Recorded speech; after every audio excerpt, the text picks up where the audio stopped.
Good morning, this is Bob Davies with the August 17th Daybook Concept. Is there really free will?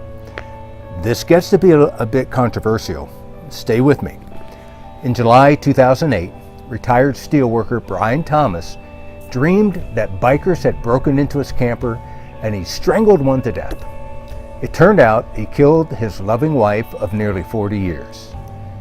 Detective Inspector Richard Evans said Mr. Thomas told police there was someone in the camper van, a man with blue jeans and a black fleece lying on top of Christine. An expert psychiatrist examined that Thomas was not aware of what he was doing when he choked his wife. That was his explanation. Recently, an increasing number of philosophers and neuroscientists have argued that based on current understanding of the human brain, we're sleepwalking all the time.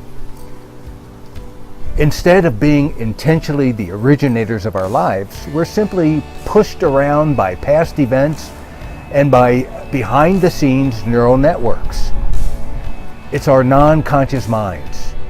Even when we're awake, free will is just an illusion, an afterthought of neurological processes that have occurred before we're conscious of the choice we think we made. Philosophers will argue that organisms are bound by the same physical laws of the universe, and by this they mean where every action is the result of previous events, cause and effect, action-reaction. The universe simply does not allow for free will. Recent neuroscience studies have added fuel to this notion by suggesting that the experience of conscious choice is the outcome of the underlying neurological processes that produce human action, not the cause of them. Our brains decide everything, even without our help. It just feels like we have a say. So you might say, not true, I can decide to lift my right arm right now.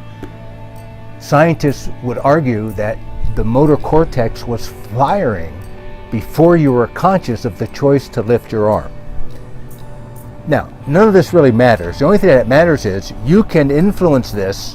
Let's say it's true that we have processes that happen before you consciously are aware of choices.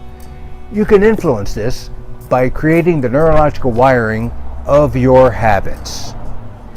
So here's your challenge. What if it's true that everything you do is predetermined by your neurological wiring?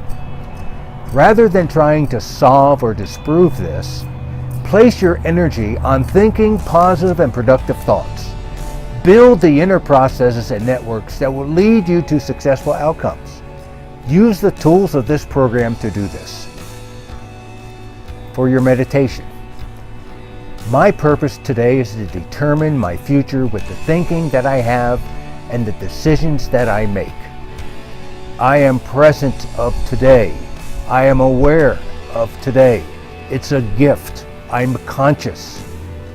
Have a great day.